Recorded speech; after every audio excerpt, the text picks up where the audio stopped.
Hola, muy queridos hermanos y hermanas en Cristo. Bienvenidos una vez más a nuestro canal, este espacio bendecido donde cada día nos reunimos para compartir la palabra de Dios, para orar juntos y para encontrar verdadero consuelo en las enseñanzas de nuestro Señor. Es una alegría enorme para mí poder estar aquí con ustedes nuevamente, compartiendo este momento de paz y de profunda conexión espiritual. Antes de que comencemos a reflexionar sobre el mensaje central que tenemos para el día de hoy, quiero pedirles que hagan algo específico. Es una acción que, si la explicamos, puede parecer sumamente sencilla.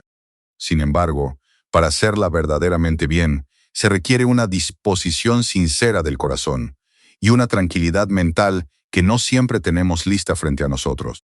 Sabemos que la velocidad de la vida cotidiana, el trabajo y las obligaciones diarias muchas veces nos quitan esa calma necesaria para conectarnos con lo que realmente importa.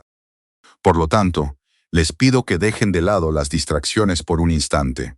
Quiero que piensen con mucha atención en alguien que está enfermo en este momento. La falta de salud es una realidad muy difícil, y quiero que traigan a su memoria a esa persona que está sufriendo dolor o debilidad en su cuerpo. Esa persona que necesita atención puede ser alguien muy cercano a usted.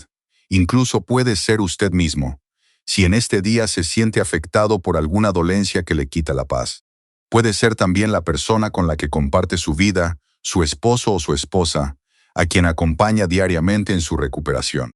Les pido que mantengan a esta persona enferma en su pensamiento ahora mismo, porque con esa imagen en nuestra mente y con mucho amor en nuestro interior, vamos a recibir el mensaje que Dios nos ofrece para fortalecer nuestra fe.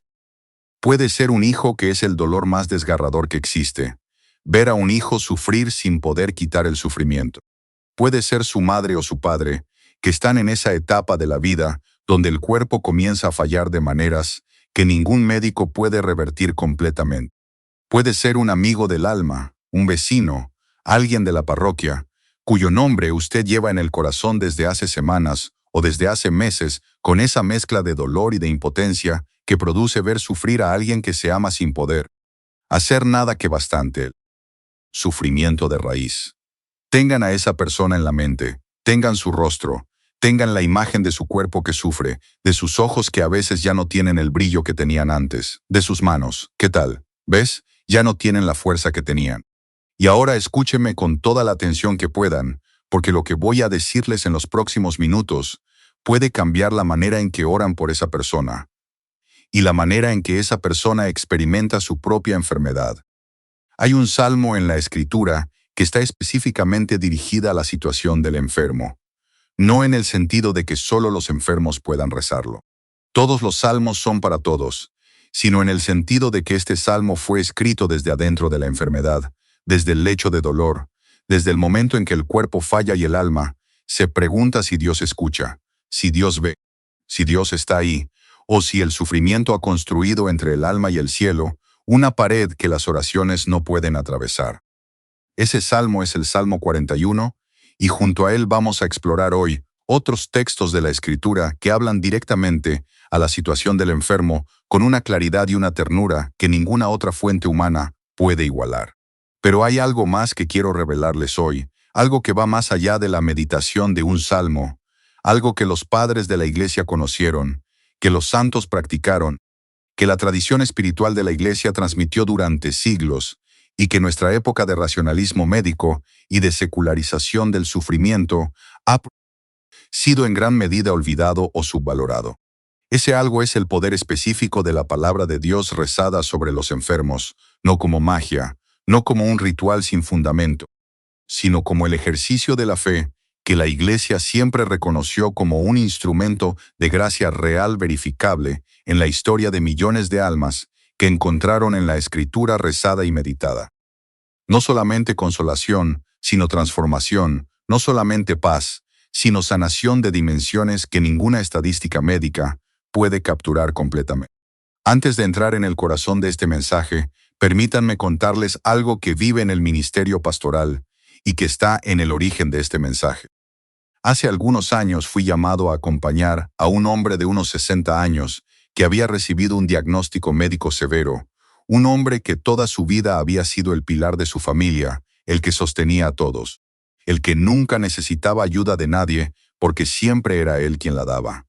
Y de repente, ese hombre se encontró en una cama de hospital con un cuerpo que no respondía como antes, con una dependencia de los demás que para alguien. Con su carácter era casi más difícil de soportar que el dolor físico y con una pregunta que no se atrevía a formular en voz alta, pero que estaba en sus ojos cada vez que lo visitaba. ¿Por qué? ¿Por qué a mí? ¿Dónde está Dios en esto? Un día, cuando llegué a visitarlo y lo encontré más silencioso y más oscuro que otras veces, saqué mi Biblia y le pregunté si podía leerle algo. Asintió sin mucho entusiasmo y comenzó a leer el Salmo 41. Y cuando llegué al primer versículo, dichoso el que cuida al débil y al pobre, en el día del infortunio el Señor lo librará. Vi que algo cambió en su cara, y cuando llegué al tercer versículo, el Señor lo sostendrá en el lecho del dolor, transformará su enfermedad en salud. Ese hombre que no había llorado en décadas, ese hombre que había construido toda una identidad alrededor de la fortaleza y de la dureza. Ese hombre cerró los ojos y por sus mejillas corrieron 2 lágrimas que no intentó detener. Cuando terminé de leer, estuvo en silencio un momento y luego me dijo, «Padre, eso lo escribió alguien que estaba enfermo». Le dije que sí, que el rey David a quien la tradición muchos atribuyen a los salmos. Los escritos en los momentos más oscuros de su propia vida. Y él me dijo, «Entonces Dios sabe lo que es esto. Entonces no estoy solo en esto». Y en esa realización, hermanos, en esa certeza de que Dios no habla de la enfermedad desde la distancia cómoda del que nunca sufrió, sino desde adentro de la experiencia del sufrimiento humano, que se consideró completamente en la persona de Jesucristo. En esa certeza estaba el comienzo de la sanación, no todavía del cuerpo, del alma. Y la sanación del alma es siempre el fundamento de todo lo demás. Hermanos, si este mensaje está tocando algo en su corazón, si hay alguien por quien necesita orar hoy, alguien que está sufriendo en su cuerpo o en su alma, les pido que se suscriban a este canal ahora mismo y que activen la campanita. Comparten este video con esa persona que necesita escuchar que Dios la ve, que Dios la cuida, que la palabra de Dios tiene poder sobre cualquier enfermedad. Pueden ser el instrumento de Dios para llevar esperanza a alguien que la ha estado perdiendo. Comenzamos por el fundamento teológico de todo lo que vamos a desarrollar hoy, porque sin ese fundamento la oración por los enfermos puede degenerar en superstición o en un pensamiento mágico que la fe auténtica rechaza. ¿Tiene la palabra de Dios poder sobre la enfermedad? ¿Es esta una pregunta que la teología católica responde afirmativamente? Sí, con matices importantes que voy a desarrollar. Pero sí, el Evangelio de Mateo, capítulo 8, versículo 16, describe lo que ocurrió en Cafarnaú cuando cayó la tarde y la gente llevó a Jesús, a todos los que estaban enfermos, y él los sanó a todos con su palabra, no con medicamento, no con cirugías, con su palabra. La palabra de Jesús tenía un poder sobre la realidad física de los cuerpos enfermos que ninguna explicación puramente natural puede dar cuenta de manera suficiente. Y el Evangelio de Juan, capítulo 1, declara que esa palabra que estaba con Dios desde el principio, que era Dios, que se hizo carne y habitó entre nosotros, esa misma palabra es la que habita en la Escritura, la que el Espíritu Santo inspiró, la que cuando es proclamada con fe, tiene el mismo poder que tuvo cuando el Verbo de Dios caminó por Galilea, sanando a todos los que se acercaban a él. Esto no significa que quien lea el Salmo 41 se curará automáticamente de cualquier enfermedad. La fe cristiana no promete eso y la Iglesia nunca ha prometido eso. Lo que sí significa es que la palabra de Dios rezada con fe sobre un enfermo, ofrecida a Dios como oración, meditada en el corazón del que sufre, tiene el poder de obrar en el alma, y a veces también en el cuerpo de maneras que van más allá de lo que la sola medicina puede hacer. Tiene el poder de consolar con una profundidad que ninguna consolación humana puede igualar. Tiene el poder de dar sentido al sufrimiento de una manera que transforma la relación del alma con su propio dolor. Y tiene el poder, cuando Dios así lo dispone en su providencia, de ser el canal, a través del cual la gracia sanadora de Cristo llega al cuerpo que sufre de maneras que los médicos a veces no pueden explicar, pero que tampoco pueden negar completamente. La historia de la Iglesia está llena de testimonios de sanaciones que comenzaron con la palabra de Dios meditada o proclamada. No todas las sanaciones que se atribuyen a la oración están verificadas de manera científicamente rigurosa, y la prudencia pastoral exige reconocerlo, pero algunas sí lo están. Y el número de testimonios de personas que experimentaron cambios inexplicables en el curso de su enfermedad, después de periodos de oración intensa con la palabra de Dios, es lo suficientemente grande como para que la fe, que nunca opera con certezas científicas, pero que tampoco opera sin razones, tome esos testimonios en serio. Y hay algo más. La Iglesia tiene un sacramento específicamente instituido por Cristo para los enfermos. La unción de los enfermos, que el Catecismo de la Iglesia Católica en el número 1511 describe como un sacramento de los que están en peligro de muerte o de los gravemente enfermos, tiene entre sus efectos explícitamente la sanación, cuando conviene a la salud del alma y el fortalecimiento del ánimo para soportar el sufrimiento. Sacramento administrado por el sacerdote es el instrumento más poderoso que la Iglesia ponga en manos de los enfermos y de sus familias. Y si hay alguien entre ustedes o en su familia que está gravemente enfermo y que no ha recibido este sacramento, les ruego que contacten a su párroco sin demora. No es el sacramento de los que ya van a morir como muchos erróneamente creen. Es el sacramento de los que necesitan la gracia de Cristo para enfrentar la enfermedad grave con la fe y la paz que esa gracia puede dar. Entremos ahora en el Salmo 41 verso a verso con la misma reverencia y atención con que recorrimos el Salmo 23 en el mensaje anterior. Dichoso el que cuida al débil y al pobre. En el día del infortunio, el Señor lo librará. El Salmo comienza, sorprendentemente, no con la súplica del enfermo, sino con una declaración de bienaventuranza sobre quien cuida al débil y al pobre. ¿Por qué? ¿Por qué? Un salmo sobre la enfermedad comienza hablando del que cuida al enfermo, porque la enfermedad no es una experiencia solitaria, nunca debería serlo. La manera en que una comunidad, una familia, una iglesia trata a sus enfermos, dice algo sobre lo que esa comunidad realmente cree sobre el valor del ser humano, sobre la dignidad del cuerpo que sufre, sobre la presencia de Cristo en el que es débil y vulnerable. Y el Salmo abre con la declaración de que quien cuida al enfermo recibe una bendición específica de Dios, una bendición que tiene consecuencias concretas en el día del propio infortunio. Hay aquí una enseñanza sobre la reciprocidad de la misericordia que Jesús mismo desarrolló en el Evangelio de Mateo, capítulo 25, en la descripción del juicio final. Tuve hambre y me disteis de comer. Estuve enfermo y me visitasteis. Cristo se identifica con el enfermo. No dice, visité al enfermo para representar a Cristo. Dice, yo estaba enfermo. La presencia de Cristo en el que sufre no es simbólica, es real. Y el que cuida al enfermo está cuidando a Cristo. Y Dios, que no se deja ganar en generosidad, cuida al que, cuida a sus hijos que sufren con la misma ternura con que el enfermo fue cuidado. Para los que en este momento están cuidando a un enfermo, para los que llevan semanas o meses o años en ese ministerio invisible y agotador que celebra nadie y que todos dan por descontado. Esta primera frase del Salmo es una declaración directa de que lo que hacen no pasa desapercibido para Dios. Que cada visita, cada dosis de medicamento administrada, cada noche sin dormir al lado de quien sufre, cada lágrima de impotencia que se lloró en silencio para no añadir dolor al dolor del enfermo. Todo eso está registrado en el corazón de Dios con la precisión de quien no olvida nada y que retribuye con una generosidad que supera toda proporción. El Señor lo guardará y le dará vida. Será dichoso en la tierra y no lo entregará al poder de sus enemigos.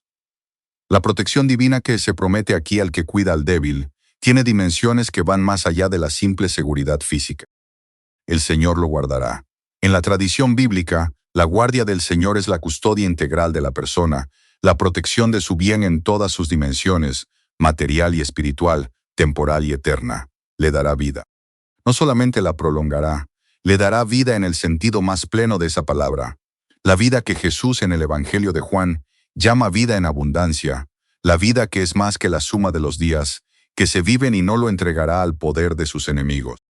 Y he visto también a personas que no se curaron en el cuerpo, pero que en el proceso de la enfermedad fueron transformadas de una manera tan profunda que ellas mismas decían que gracias a la enfermedad habían encontrado lo que en toda su vida de salud no habían podido encontrar. Esa transformación también es real. Esa transformación también es la mano de Dios sobre el hecho del dolor, haciendo lo que solo Él sabe hacer, sacar bien donde otros no veían nada más que pérdida. Dije, Señor, ten compasión de mí, sana mi alma, aunque he pecado contra ti. Aquí el salmo pasa de la tercera persona a la primera de hablar de la situación del enfermo, hablar directamente a Dios desde adentro del sufrimiento. Y lo primero que dice el enfermo cuando se dirige a Dios no es curarme el cuerpo, es sana mi alma. La prioridad bíblica de la sanación es primero el alma, luego el cuerpo. No porque el cuerpo no importa, porque importa profundamente, sino porque el alma enferma no puede recibir plenamente la sanación del cuerpo. El alma enferma por el pecado, por el rencor, por la desesperanza, por la pérdida de la confianza en Dios, es un obstáculo para la gracia sanadora que Dios quiere derramar. Sana mi alma, aunque he pecado contra ti. El reconocimiento del pecado en el contexto de la enfermedad no es una afirmación de que la enfermedad sea castigo divino por los propios pecados. Error que Jesús rechazó explícitamente en el Evangelio de Juan, capítulo 9, cuando sus discípulos le preguntaron si la ceguera del hombre de nacimiento era consecuencia de sus pecados o de los de sus padres. Y él respondió que ni lo uno ni lo otro no. El reconocimiento del pecado en la oración del enfermo es la honestidad del alma, que sabe que nada puede ocultar ante Dios, y que en lugar de intentar negociarlo desde una posición de supuesta méritos, prefiere venir con la desnudez de la verdad y pedir misericordia. Aunque he pecado contra ti, no porque merezca la sanación, no porque mi historial espiritual justifique que Dios me trate, sino por tu misericordia, que no depende de mis méritos, por tu amor que no mide antes de dar, por tu naturaleza de pastor que busca la oveja perdida, no porque la oveja lo merezca, sino porque el pastor no puede dejar de buscar. Esta es la actitud correcta del enfermo ante Dios, no la queja del que siente que se le debe algo, no el regateo del que ofrece buena conducta, cambio de curación.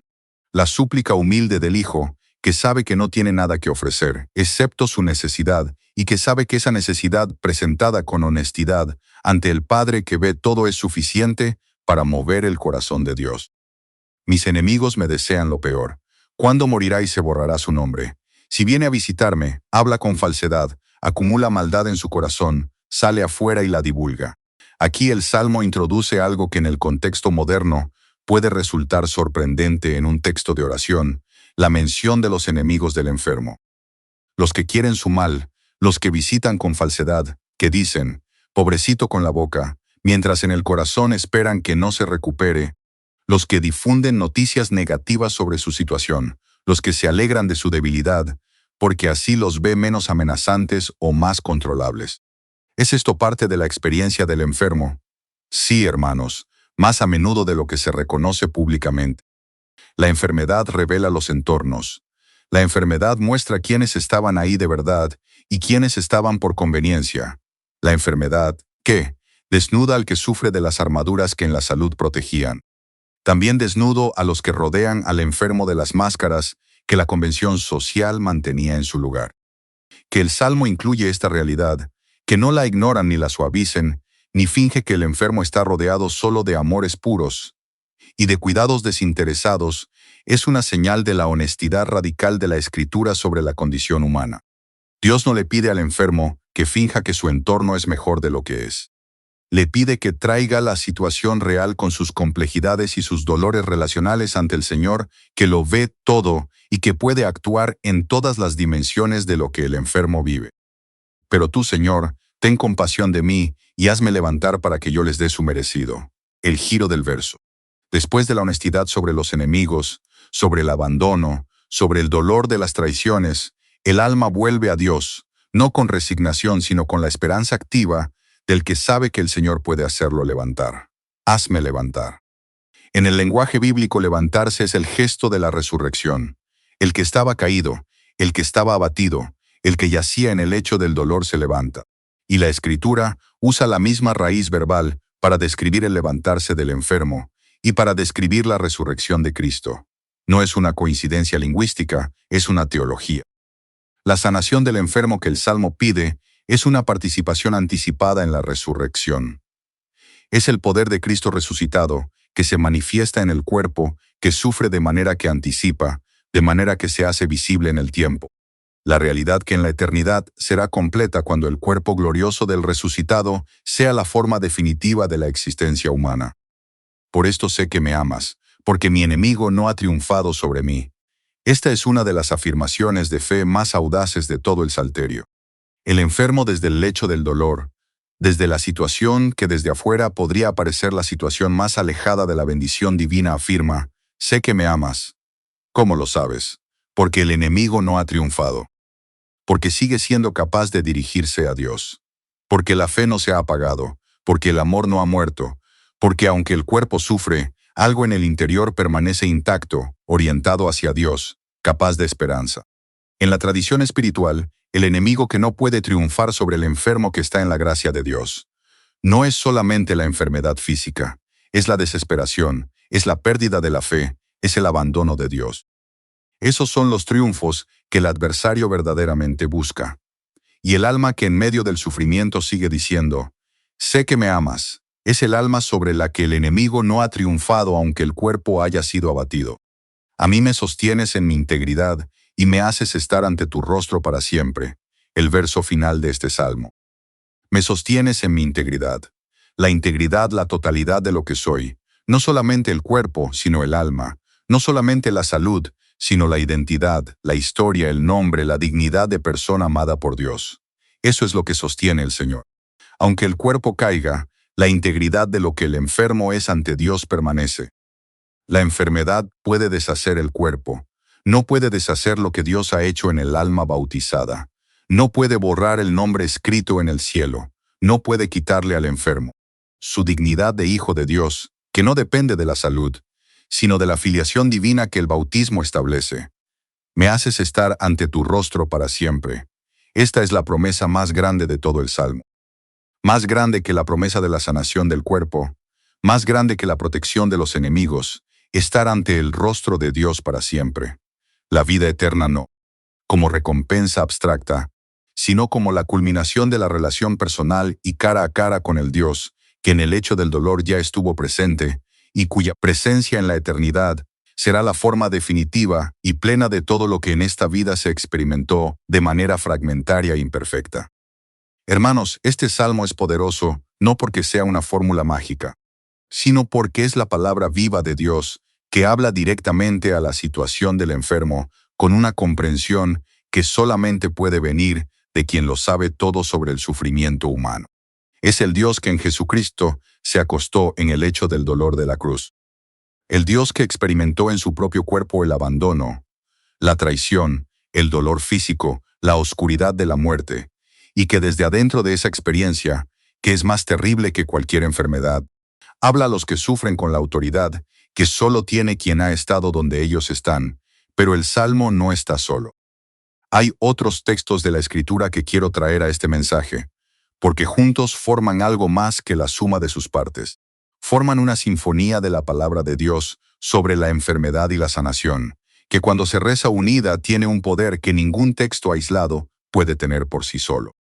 El profeta Isaías en el capítulo 53, versículo 5, en el texto que la Iglesia ha interpretado siempre como la descripción profética de la pasión de Cristo, dice algo sobre la relación entre el sufrimiento de Cristo y la sanación de los enfermos, que es de una profundidad extraordinaria. Él fue traspasado por nuestras rebeliones, molido por nuestros pecados. El castigo que nos trae la paz cayó sobre él, y con sus llagas hemos sido sanos. Con sus llagas hemos sido sanos.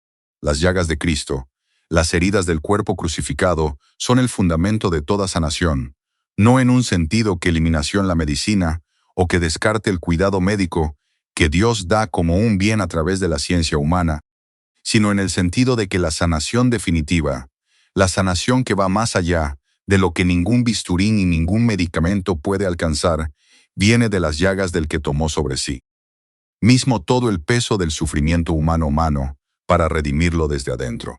Cuando se ora a un enfermo con este versículo de Isaías, cuando se proclama sobre su cuerpo que sufre que con las llagas de Cristo ha sido sanado, no se está ignorando la realidad médica, ni se está afirmando que la curación será inmediata y completa. Se está reclamando para ese cuerpo la gracia redentora de Cristo, que tiene el poder de obrar de maneras que la sola medicina no puede producir.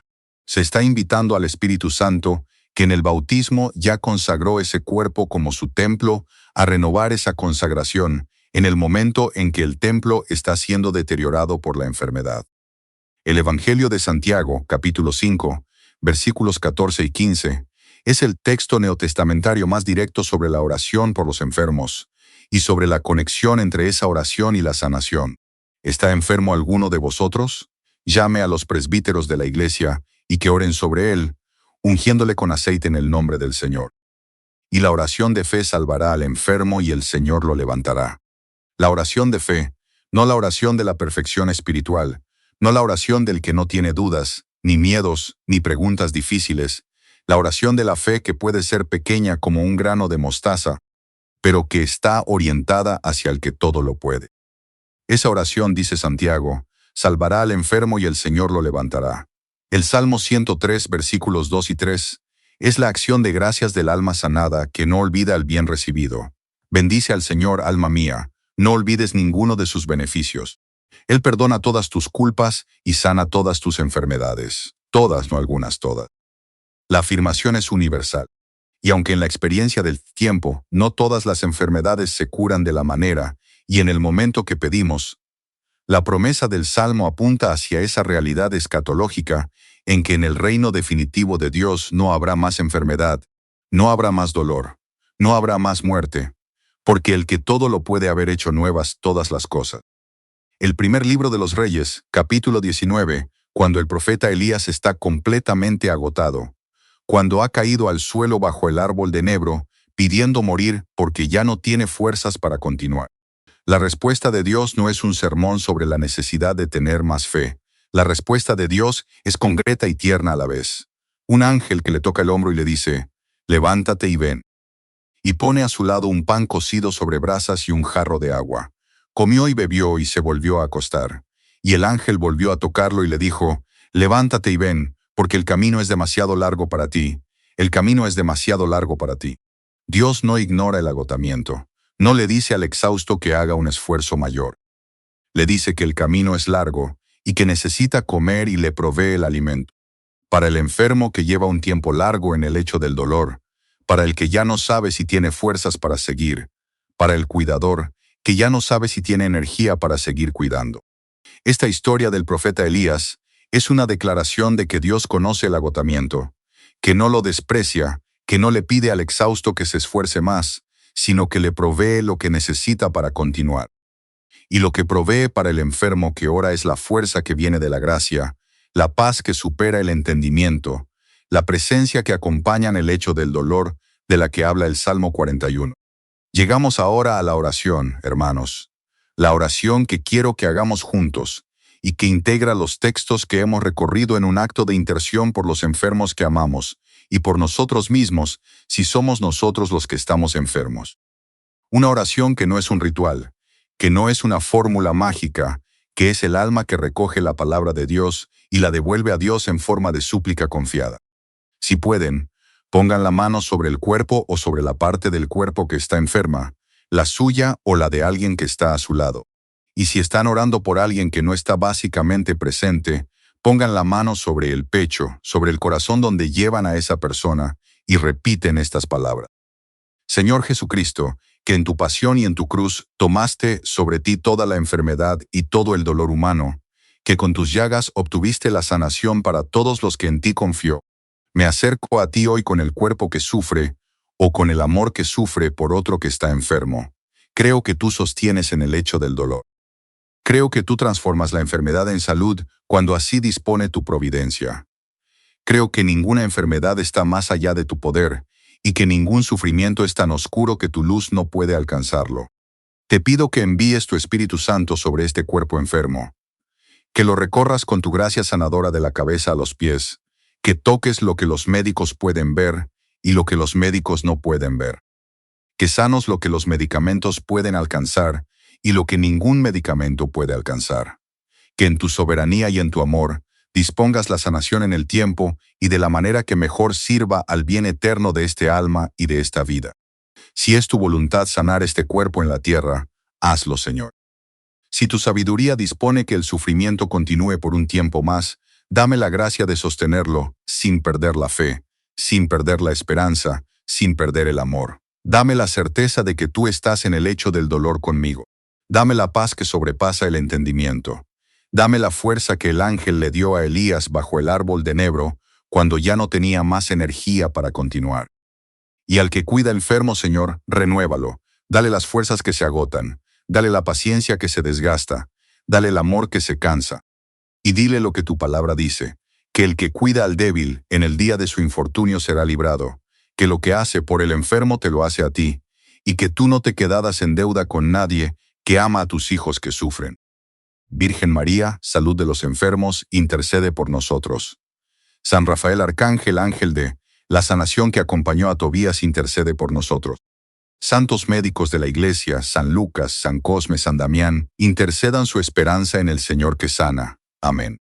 Y yo como sacerdote de Jesucristo, que llevó en su cuerpo la enfermedad de todos para sanarlos a todos, imparto sobre cada persona que está enferma, que está escuchando este mensaje, sobre sus cuerpos que sufren, sobre sus almas que esperan, sobre sus familias que los cuidan y que también necesitan la gracia del Señor, la bendición apostólica, en el nombre del Padre y del Hijo y del Espíritu Santo. Amén. Hermanos, ni la enfermedad más dura es más grande que el amor de Dios, ni el diagnóstico más severo supera el poder de Cristo que venció a la muerte, ni la oscuridad más larga dura más que la luz que viene de Él. Si este mensaje les ayudó, si les dio algo que necesitaban, compartan este video ahora mismo con alguien que está enfermo y que necesita escuchar estas palabras. Con alguien que está cuidando a un enfermo y que ya no sabe si tiene fuerzas para seguir con alguien, que ha perdido la esperanza de que Dios pueda hacer algo en su situación médica. Hermanos y hermanas, llegamos al final de nuestro mensaje de hoy, pero nuestra conexión en la fe continúa. Si esta reflexión ha traído paz a su corazón y todavía no forman parte de esta comunidad, les pido con mucho cariño que se suscriban al canal y activen la campanita de notificaciones. Sigan caminando con nosotros, porque nuestro compromiso es seguir trayendo cada día la palabra de Dios con toda la seriedad, la dedicación y el amor sincero que las personas que sufren merecen recibir. Deseo profundamente que el Señor, quien siempre nos acompaña y nos da fuerzas frente a la realidad del dolor, los sostenga a ustedes en cada prueba que enfrenten. Que el mismo Dios que tiene el poder real de cambiar la enfermedad por una salud completa, actúe ahora mismo y transforme todo aquello en su vida que necesita ser sanado y renovado. Y que su vida entera, aunque en este preciso momento ustedes sientan que está vacía o sin esperanza, se llene por completo con la abundancia de la gracia de Dios, una gracia infinita que nunca se termina y que siempre nos renueva. Los espero aquí mañana mismo, en este mismo espacio, para que volvamos a compartir juntos un nuevo mensaje de nuestro Señor. Que Dios los bendiga, los proteja y los cuide en todo momento. Hasta mañana, mis queridos hermanos.